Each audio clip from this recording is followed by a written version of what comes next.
everyone আসসালামু আলাইকুম নমস্কাৰ মই সবনুমে মোৰ চেনেলৰ অন্য এটা ভিডিঅলৈ আপোনালোকক স্বাগতম জনাইছো আজি মই আপোনালোকৰ মাজত লৈ আহিছো এটা ৰেচিপি দহি পটল তাৰ কাৰণে মই লৈছো এয়া দহি পটলখিনি মই এই ধৰণে বাকলি গুচাই লৈছো আৰু এয়া লৈছো অকণমান ৰসুন তিনটা কেঁচা জলকীয়া এডোখৰ আদা আৰু দুটা শুকান জলকীয়া আৰু মই এয়া লৈছো অকণমান পুষ্টদানা আৰু অলপমান কাজু পানীত তিয়াই থৈছো আৰু এয়া লৈছো মিঠা দৈ এতিয়া হওকচোন ৰেচিপিটো আৰম্ভ কৰোঁ এতিয়া মই পটলখিনি তেলত দি দিছোঁ তেলখিনি মই মিঠাতেল আৰু ৰিফাইন দুয়োটাই দিছোঁ এতিয়া পটলখিনিতে মই অকণমান দিছোঁ হালধি গুড়ি আৰু অকণমান দিছোঁ এয়া পিংক চল্ট আপুনি হোৱাইট চল্টটো ইউজ কৰিব পাৰে আমি পিংক চল্ট খাওঁ কাৰণে পিংক চল্ট দিছোঁ এতিয়া এইখিনি ধুনীয়াকৈ লৰাই লওঁ এতিয়া মই কাজু আৰু পুষ্টদানাখিনি পেষ্ট এটা বনাই লওঁ পটলবোৰ মই অলপ ৰঙা হতে এই ধৰণে নমাই দিছোঁ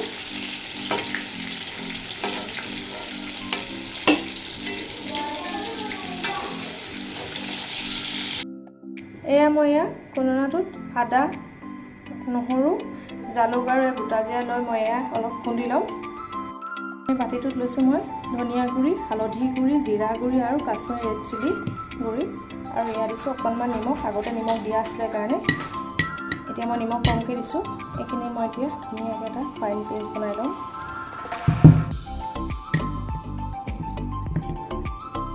খুন্দি লোৱা আদা ৰচুনৰ পেষ্টখিনি মই এতিয়া তেলত দি দিম এইখিনি তেলত মই পটলখিনি ভাজিছিলোঁ সেইখিনি তেলতে মই আদা ৰচুনৰ পেষ্টটো দি দিছোঁ আৰু এয়া মছলাৰ পেষ্টটো ইয়াতে দি দিছোঁ মছলাখিনি জ্বলি নাযাবলৈ মই ইয়াতে দিছোঁ অকণমান পানী এতিয়া মই গেছৰ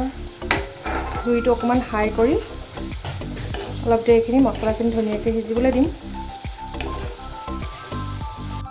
মছলাখিনি সিজি গ'ল এয়া দিছোঁ দুটা শুকান জলকীয়া এতিয়া মই কাজু আৰু পুষ্টদানাৰ পেষ্টখিনি ইয়াতে দি দিম ফ্ৰাই কৰি থোৱা পটলখিনি ইয়াতে দি দিছোঁ এতিয়া মই এয়া লৈছোঁ দৈ মিঠা দৈ এয়া দি দিছোঁ এতিয়া মিঠা দৈখিনি এতিয়া মই ধুনীয়াকৈ আৰু গেছটো একদম মই সিম কৰি দিছোঁ সিম কৰি অলপ দেৰি মই এইখিনি ঢাকনা মাৰি থৈ দিম আৰু মোৰ ৰেচিপিটো ৰেডি হৈ যাব আৰু টেষ্টটো আৰু ভাল হ'বলৈ মই ইয়াত দিছোঁ অকণমান চেনি দিছোঁ এয়া মই একেবাৰে লাষ্টত এড কৰিছোঁ অকণমান বিৰিয়ানী মছলা কাৰণ বিৰিয়ানী মছলাত বিভিন্ন ধৰণৰ গৰম মছলা এড থাকে ইয়াৰ গোন্ধটো বেছি ভাল হয় ইয়াৰ বদলি আপুনি বেলেগ গৰম মছলাও ব্যৱহাৰ কৰিব পাৰে এয়া মোৰ হৈ গ'ল আঞ্জাটো